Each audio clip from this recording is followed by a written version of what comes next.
"Put that tray down before you embarrass yourself again," Vanessa Hale snapped, loud enough for every guest in the marble ballroom to hear. Clara Bennett froze beneath the blaze of 3 crystal chandeliers, her fingers tightening around a silver tray loaded with champagne glasses. Laughter moved through the room like a cold draft. Men in tailored tuxedos smirked.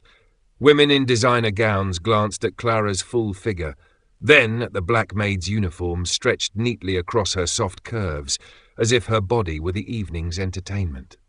Clara lowered her eyes, but she did not drop the tray. She had survived crueler rooms than this one. She had survived a fiancé who told her no man would ever choose a woman her size, a mother's medical bills that had emptied every dollar in her savings, and 6 months of working 12-hour shifts inside the most dangerous house in Chicago. Tonight, she only needed to make it until midnight.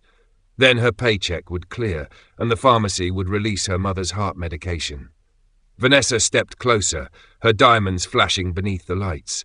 She was beautiful, wealthy, and rumoured to be the future wife of the man who owned the mansion. "Maybe the kitchen ran out of mirrors," she said, drawing another ripple of laughter. Clara's cheeks burned, but her voice remained steady. "The tray is secure, ma'am." That wasn't a compliment. Before Clara could answer, the ballroom doors opened. The laughter died so quickly that the soft hiss of the fireplace suddenly sounded like thunder. Luca Moretti entered without hurry, wearing a charcoal suit and a black tie, his broad shoulders framed by 2 silent bodyguards. At 38, Luca was the undisputed mafia boss of the Moretti organization, a man whose name could empty a restaurant, end a business deal, or make hardened criminals forget how to breathe. He was worth hundreds of millions of dollars, controlled half the city's private ports, and had not been photographed smiling in 7 years. People said anger lived beneath his skin like a loaded weapon. Tonight it showed in the hard line of his jaw. A shipment had vanished that morning. One of his trusted men was leaking information, and someone inside this very house had tried to poison his younger brother. Luca crossed the room while guests stepped aside, leaving a clear path across the polished floor. Clara had seen him only from a distance during her first week of work. He rarely spoke to staff. He never raised his voice. He did not need to. One look from him could silence 40 people. Vanessa's expression changed instantly. Her cruelty melted into a practiced smile as she moved toward him. "Luca, darling, we were only having a little fun." Luca did not look at her. His attention had settled on Clara. Not her body, not her uniform. Her hands. One hand held the tray perfectly level. The other was curled around the wrist of a young waiter standing beside her. The boy's face had gone pale. "Let go of him," one of Luca's guards ordered. Clara did not move. Every eye in the ballroom turned toward her. Vanessa smiled as if she had finally been handed the scandal she wanted. She's attacking the staff now. Clara's heart pounded, but she tightened her grip. The waiter tried to pull away. A champagne glass tipped, spilling gold liquid across the tray. Luca stopped 6 feet from her. His gaze became colder. "You have 3 seconds to explain why you are touching him." Clara swallowed. She knew what everyone expected. An apology, a frightened excuse, another servant begging to keep her job. Instead, she looked directly into the eyes of the most feared man in Chicago. "Because he put something in your glass." The room went still. The waiter jerked his arm, but Clara held on with surprising strength. Luca's bodyguards reached beneath their jackets. Vanessa's smile vanished. Clara carefully lowered the tray onto a nearby table, then opened the waiter's clenched fist. A tiny glass vial dropped onto the silver surface. The sound was barely louder than a coin, yet it struck the room like a gunshot. The waiter bolted. Clara did the unthinkable. She stepped in front of Luca Moretti, spreading her arms to shield him as one of the fleeing man's hands disappeared inside his coat. Luca stared at the chubby maid standing between him and danger, and for the first time that night his anger was not the most terrifying thing in the room. His fear for her was. The waiter never reached the door. Luca's bodyguard, Marco De Luca, crossed the ballroom in 3 strides and drove him against a marble column before he could pull anything from his coat. A small folding knife clattered onto the floor. Guests gasped and scattered backward, but Clara remained where she was, still standing between Luca and the threat. Her arms trembled now that the danger had passed. Yet she did not move until Luca placed one firm hand on her shoulder. "Step behind me," he said, his voice low enough that only she could hear. Clara obeyed, startled by the restraint in his touch. Luca turned toward the waiter, and the entire room seemed to shrink beneath his anger. "Who sent you?" The young man said nothing. Luca did not shout. He simply looked at Marco. "Take him downstairs. No one leaves this house." The ballroom doors closed under armed guard. Vanessa rushed forward, pale and furious. "This is absurd. She could have planted that vial herself." Clara's stomach dropped.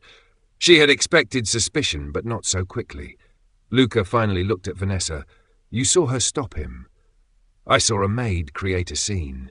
Luca's expression hardened. "Her name is Clara Bennett." The correction silenced the room more effectively than a gunshot. Clara looked at him, unsure why a man like Luca Moretti had remembered the name printed on the small brass tag above her heart. Vanessa opened her mouth again, but Luca lifted one finger. "Until I know who tried to poison me, every person in this room is a suspect. That includes you." Vanessa stepped back as if he had struck her. Luca turned to Clara. "Come with me." He led her through a private hallway lined with dark paintings and locked doors. Marco followed until Luca stopped outside his study. "Search the staff wing," quietly. When Marco left, Luca opened the door and waited for Clara to enter first. The study was dim, lit by a green-shaded desk lamp and the orange glow of the fireplace. Rain tapped against the tall windows. Clara stood near the door, twisting her fingers together. Luca poured water into a crystal glass and handed it to her. "You protected me before my men reacted." "I wasn't thinking. That is what concerns me." His eyes moved to the faint bruise around her wrist, half hidden beneath her sleeve. "Who did that?" Clara pulled her hand back. "It's nothing. Nothing doesn't leave fingerprints." His voice softened, but somehow that made it more dangerous. Clara hesitated. "A debt collector came to my apartment yesterday. My mother needs medication, and I'm behind on the hospital payments." Luca's jaw tightened. "Name." "I don't want anyone hurt." "Neither do I." She gave him a doubtful look. For the first time, something almost human passed through his face. "Contrary to rumor, Miss Bennett, I can solve problems without burying people." Before she could answer, Marco entered carrying a black leather wallet. "The waiter's name is Evan Price. No criminal record, but he had this." Inside the wallet was a photograph of Clara leaving a neighborhood pharmacy. On the back, someone had written 3 words in red ink: "She sees everything." Clara's breath caught. Luca took the photograph, his expression turning lethal.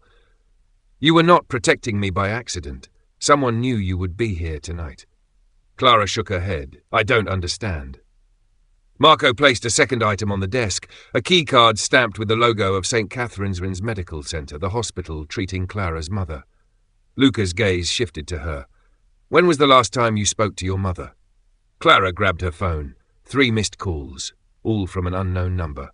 Her hands shook as she called the hospital. A nurse answered, then paused when Clara asked for room 418. "Miss Bennett, your mother was transferred 20 minutes ago." Clara went cold. "Transferred where?" "A man claiming to be family signed the release." The phone slipped from Clara's hand. Luca caught it before it hit the floor. He spoke into the receiver, asked 2 sharp questions, then ended the call. Clara pressed both hands over her mouth. "They took her because of me." Luca moved closer, but stopped before touching her. "No. They took her because someone wants leverage against you?" "Against both of us now."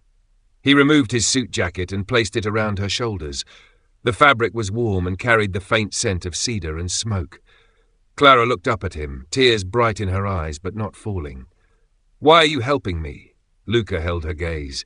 "Because you stood in front of a knife meant for me when everyone else ran." Marco's phone buzzed. He checked the message and all colour drained from his face. "Boss, we found the hospital transport van." Luca's eyes sharpened. "Where?"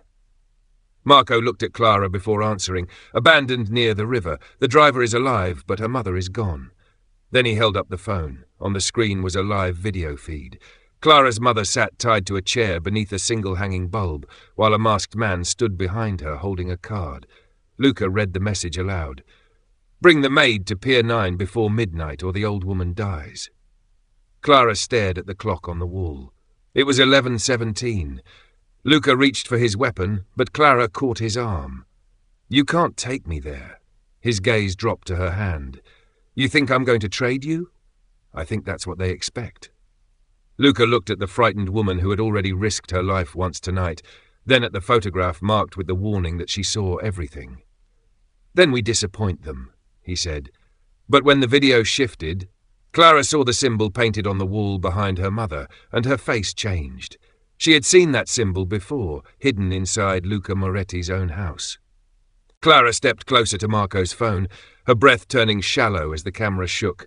Behind her mother's chair, painted in black across the concrete wall, was a serpent wrapped around a broken crown. I saw that mark in the East Service corridor, she whispered. Luca's attention snapped to her. When? 3 nights ago. I was cleaning after midnight. One of the storage doors was open, and the same symbol was scratched into the wood. Marco's face hardened. That corridor connects to the private garage and the security room. Luca looked toward the ballroom, where dozens of guests remained trapped under guard. The threat had not come from outside. It had grown inside his own home.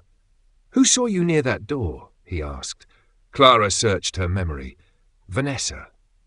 The name settled between them like smoke. She told me the East Wing was forbidden and threatened to have me fired. Luca's expression gave nothing away, but the hand at his side slowly closed into a fist. At that moment, the study door opened without permission. Vanessa entered with her chin raised, followed by Luca's uncle, Dominic Moretti, a silver-haired man who had helped build the family empire after Luca's father was killed. Dominic looked calm, almost fatherly, but Clara noticed the mud on the edge of his expensive shoes. You are losing control of your own house, Dominic said. Armed men are frightening our allies, and now this servant is spreading accusations. Luca moved between Clara and the doorway. No one invited you into this room. Dominic's gaze passed over Clara as though she were furniture. The girl is desperate. Desperate people invent stories. Her name is Clara, Luca said. Vanessa folded her arms. She claims she saw me near a door. That proves nothing. Clara's fear tightened in her chest, but she forced herself to speak. I did not say you opened it. I said you saw me there. Vanessa's eyes flashed, a small reaction most people would have missed. Luca did not miss it. Neither did Clara. Marco's phone rang. He answered, listened for 5 seconds, then turned toward Luca. The security recordings from the East Corridor were erased 10 minutes ago. Dominic sighed. Then whoever did this is covering their tracks. We should send the maid to Pier 9 and recover the hostage before midnight. Clara stared at him. Luca's voice dropped. You are suggesting I surrender an innocent woman. I am suggesting one life may save another. That is not how I lead. Dominic's pleasant mask slipped. Your father's softness got him killed. The fire cracked behind Luca, and for one dangerous second no one moved. Clara felt the old wound behind Luca's silence. His father's death was not merely grief. It was the reason trust had become impossible for him. Then Clara noticed something else. Dominic's right cuff bore a faint smear of red ink, the same shade used on the back of the photograph found in Evan Price's wallet. She caught Luca's sleeve gently. His cuff, she murmured. Dominic immediately lowered his hand. Marco reached for his weapon, but the lights went out. The study vanished into darkness. A woman screamed in the hallway. Glass shattered. Luca's arm wrapped around Clara's waist and pulled her behind the heavy desk as 2 sharp shots struck the wooden door. Stay down, he ordered. Clara could feel his heartbeat through his shirt, fast but controlled. Emergency lights flickered on seconds later, washing the room in dim red. Dominic was gone. Vanessa remained near the wall, trembling. Marco rushed into the hallway, shouting orders. Luca rose with his weapon drawn, but Clara grabbed the phone from the carpet. The live feed had changed. Her mother was still tied to the chair, yet the masked captor had stepped closer to the camera. He removed his mask. Clara's blood ran cold. It was Daniel Bennett, her former fiancé, the man who had destroyed her confidence and vanished 6 months earlier after stealing the money meant for her mother's surgery. Hello, Clara, he said through the screen. You always were too curious. Clara's hand shook, but she did not look away. Daniel smiled. Bring me Luca Moretti's private ledger, and your mother goes home. Luca crouched beside Clara. What ledger? Vanessa made a sudden movement toward the door. Luca turned his weapon in her direction. Stop, she froze. Clara stared at Daniel's face on the screen as pieces began fitting together. Her former fiancé had not abandoned her because he was ashamed of her body. He had entered her life to reach the Moretti household through her. "There is no ledger," Luca said. Daniel laughed. "Ask your uncle." The video ended, replaced by a countdown. 29 minutes remained. Marco returned carrying a torn strip of black fabric marked with the serpent and crown. Dominic escaped through the service passage. Luca's jaw tightened. Locked down every exit. Vanessa suddenly broke. "You cannot keep me here." Dominic promised this would be finished before the engagement announcement. Silence filled the room. Luca turned toward her slowly. "What did you just say?" Vanessa realized her mistake too late. Clara's mother had been taken, Dominic had betrayed the family, and Daniel had built the entire trap around her. But the most painful truth was still coming. Vanessa looked at Clara with open hatred and said, "Your mother was never the real hostage. You were. They needed Luca to care whether you lived." Then Marco's radio crackled. A guard's terrified voice came through. "Boss, we found the missing ledger." Luca stood. "Where?" The answer silenced everyone. "Inside Clara Bennett's bedroom." Marco carried the leather ledger into the study with gloved hands, and every guard in the room looked at Clara as though the verdict had already been written. "It was beneath her mattress," he said. Vanessa gave a bitter laugh. "How convenient. The innocent maid has been spying on Luca all along." Clara's face drained of colour, but she did not plead.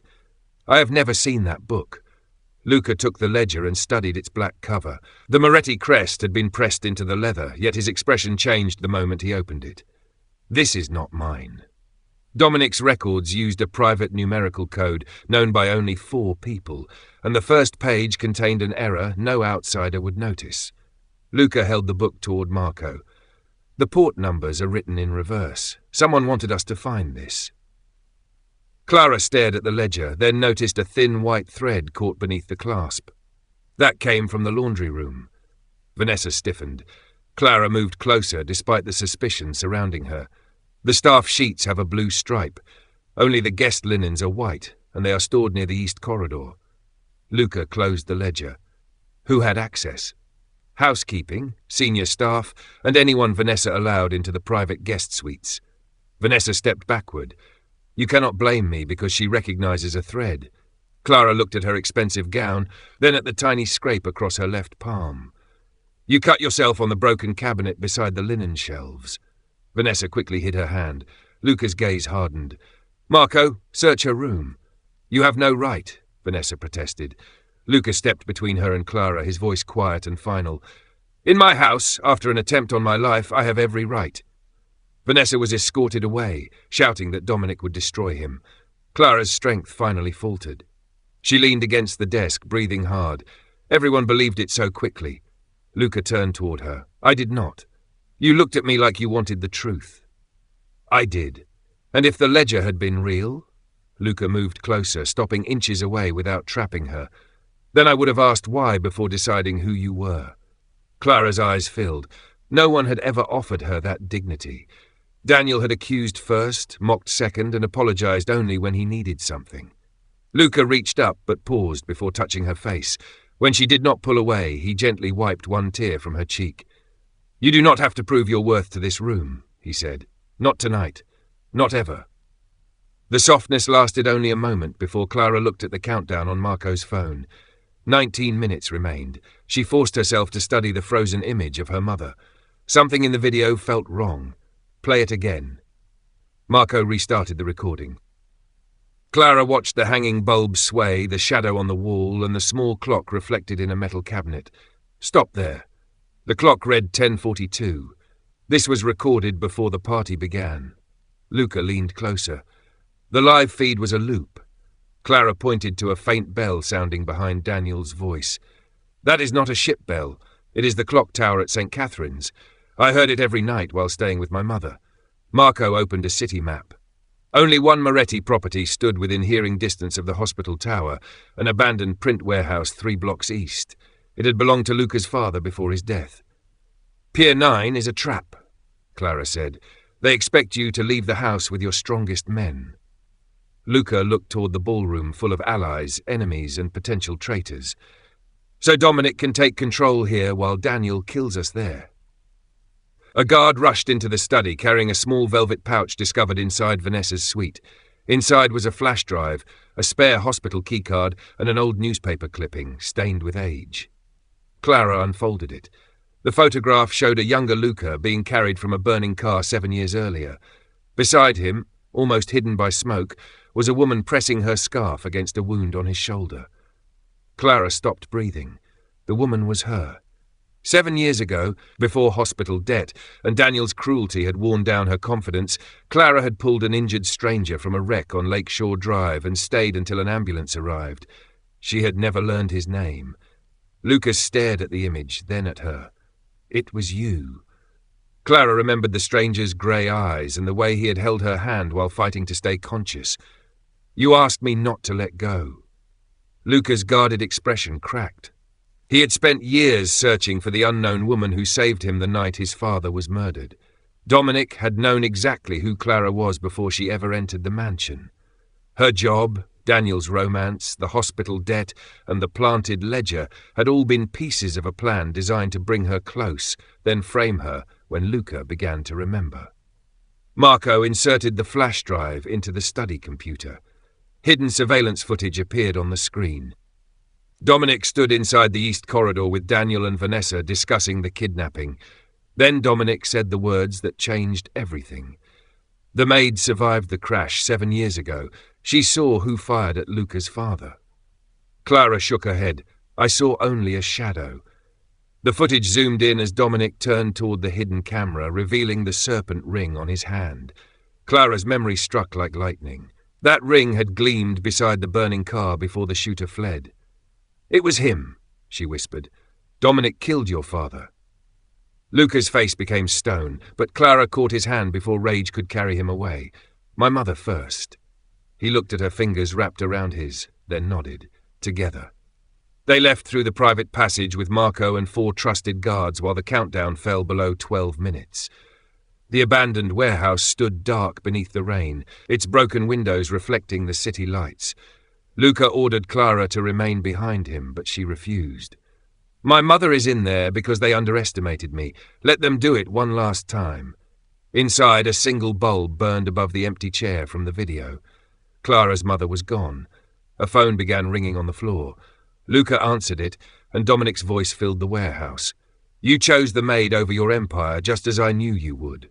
Then metal doors slammed shut behind them. Gasoline fumes spread through the darkness, and Clara saw a red light blinking beneath the chair. The countdown had never been for her mother. It was for the bomb. 30 seconds, Marco warned, dropping beside the blinking device as gasoline fumes thickened inside the warehouse. Luca grabbed Clara by the waist and pulled her behind a steel support beam while his men forced at the locked doors.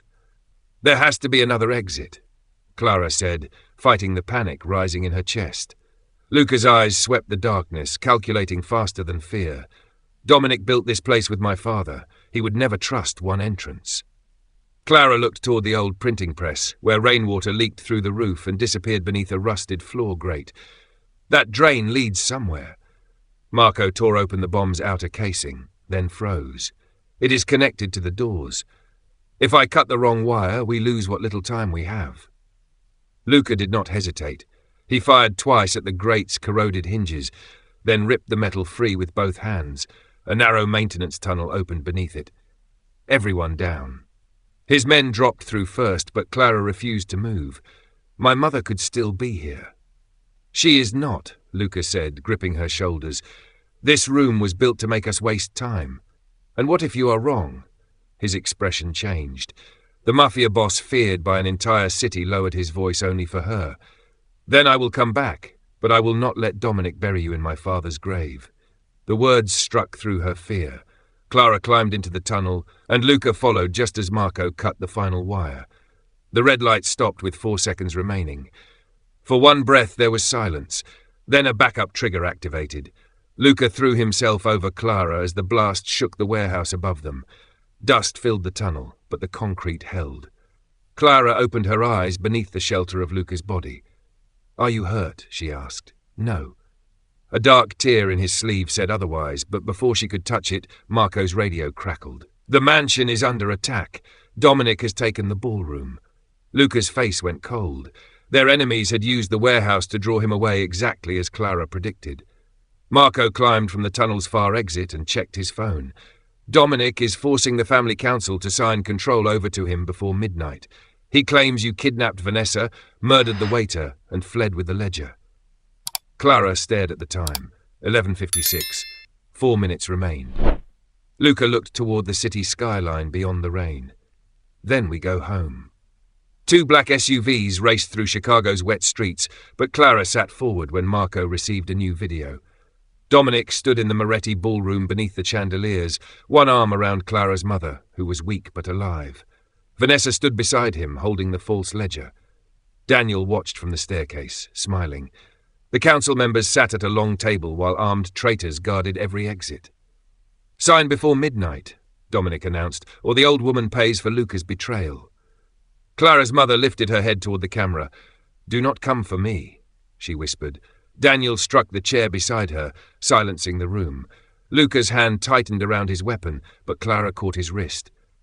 "They want you angry. They have your mother. And they have cameras." She pointed to the broadcast icon on Marco's screen. "Dominic is streaming this to the council members who could not attend. He wants witnesses to your loss of control." Luca understood immediately. A violent entrance would confirm every lie. "What do you suggest?" Clara looked at the flash drive containing the hidden footage. Let him finish his speech. They arrived through the mansion's East Service passage with less than 1 minute remaining. Luca's loyal guards quietly disarmed 2 traitors, while Clara entered the security room alone. She connected Vanessa's flash drive to the main system, then opened every screen in the ballroom. Dominic raised a pen above the transfer document. At midnight, the Moretti Empire returns to the hands of a man strong enough to protect it. "Then you should put the pen down," Luca said from the balcony. Every head turned. He descended the staircase slowly, his torn sleeve darkened by blood, yet his posture remained unbroken. Clara walked beside him, not behind him. Vanessa laughed nervously. She planted the ledger. She admitted it. Clara kept moving. "No, you recorded yourself planting it." The screens behind Dominic flickered. Hidden footage filled the ballroom, showing him meeting Daniel in the East Corridor, arranging the poisoning and ordering the kidnapping. Guests recoiled. Vanessa stepped away from him. Dominic's face hardened, but he lifted his weapon toward Clara's mother. "One more step and she dies." Luca stopped. Clara did not. "Clara," he warned. She looked at Dominic, not at the gun. "You chose me because you thought I was weak. You sent Daniel because you thought a woman who had been mocked enough would believe any man who pretended to love her." Daniel's smile disappeared. "You knew?" "Not then." Clara faced him. "But I know now that your cruelty was never proof that I was unworthy. It was proof that you were incapable of seeing value unless you could use it." The room fell silent. Clara's mother began working one hand free from the loosened rope, while Dominic's attention remained fixed on Clara. Luca saw it, but gave no sign. "You should have stayed invisible," Dominic said. "That was your mistake," Clara replied. "I was always watching." Her mother suddenly pulled away. Marco fired at the chandelier chain above Dominic, and the heavy fixture crashed between him and the hostage in a storm of harmless crystal. Luca crossed the distance before Dominic could recover, disarming him with one controlled strike. Daniel ran for the side door, but Clara stepped into his path and held up the hospital keycard. "Looking for this?" Marco seized him from behind. Vanessa dropped the false ledger and raised both hands. The council stared at Luca, waiting for the punishment everyone expected. Instead, he walked past Dominic and went directly to Clara's mother, kneeling to free her wrists. Then he looked at Clara in front of the entire room. "Your mother is safe." Clara's knees nearly gave way, but Luca reached her first. She pressed one hand to his injured arm. "You came back." "I told you I would." Dominic laughed from the floor. "You think this ends with me?" Luca turned. Dominic's confidence had returned. "Ask the maid what she really saw the night your father died." Clara went still. Dominic nodded toward the old newspaper photograph lying on the table.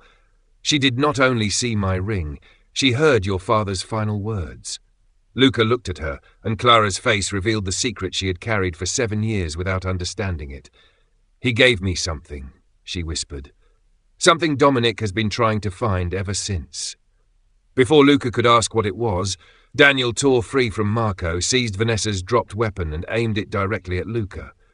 Clara moved first.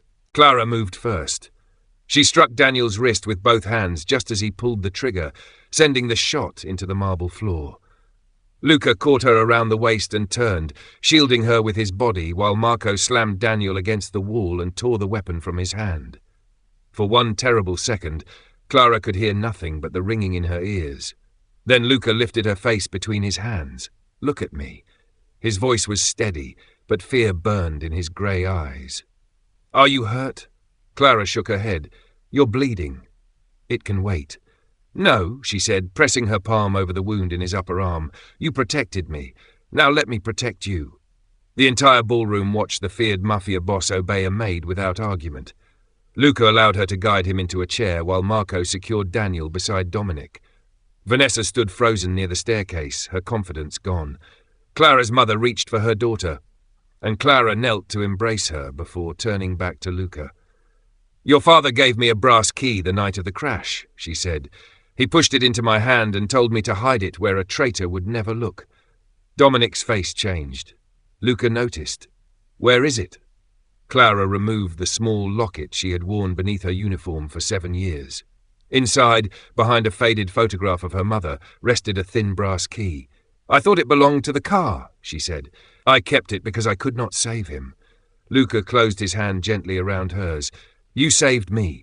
That was more than anyone else did." Dominic struggled against Marco's grip. "The key opens nothing." Clara looked at him. "Then why are you afraid?" Luca ordered one of his guards to bring the old newspaper photograph. On the back, beneath years of smoke damage, Marco found a barely visible number. It matched a private deposit box registered under Luca's father's name.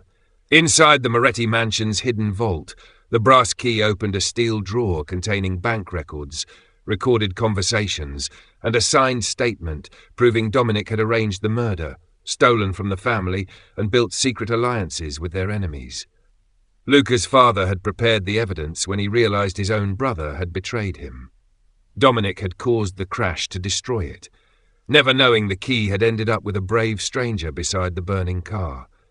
By dawn, every member of the council had reviewed the proof. Dominic was stripped of authority and taken away to face justice. Daniel was arrested for kidnapping, conspiracy, and attempted murder. Vanessa confessed that she had helped plant the ledger because Dominic promised her wealth and marriage into the Moretti family. Luca did not humiliate her. He simply looked at the woman who had mocked Clara and said, "You measured her worth by her dress size and her uniform. She measured danger while the rest of you admired yourselves." Vanessa lowered her eyes as the guards escorted her from the mansion. Clara stood beneath the fading chandeliers, still wearing Luca's jacket over her black maid's dress.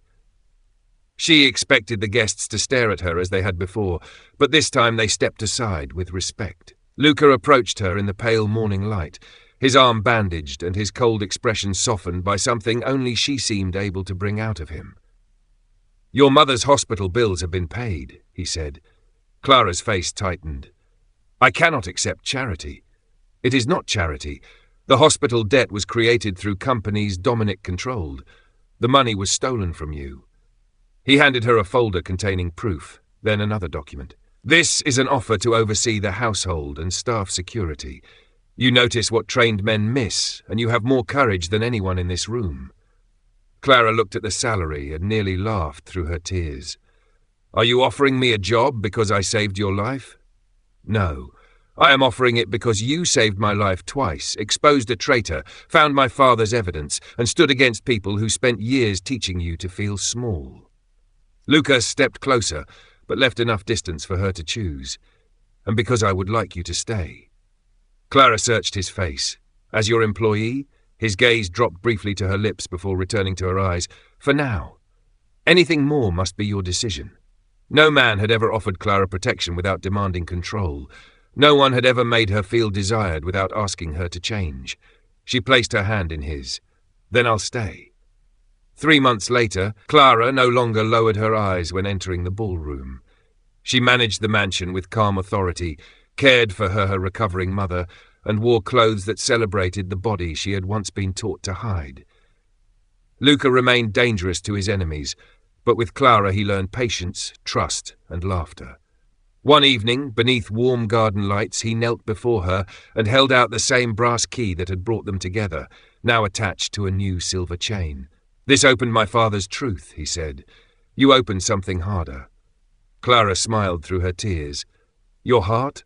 My future." He asked her to share it, and she said yes. The woman everyone overlooked became the one Luca Moretti trusted above all others, and the angry Mafia boss everyone feared became the man who made her feel safest. Their story proved that Clara had never been too much to love. She had only been surrounded by people too small to recognize her worth. Would you have stepped between Luca and danger the way Clara did? Subscribe to the channel for more powerful stories of courage, protection and love, where the person everyone underestimates becomes impossible to forget.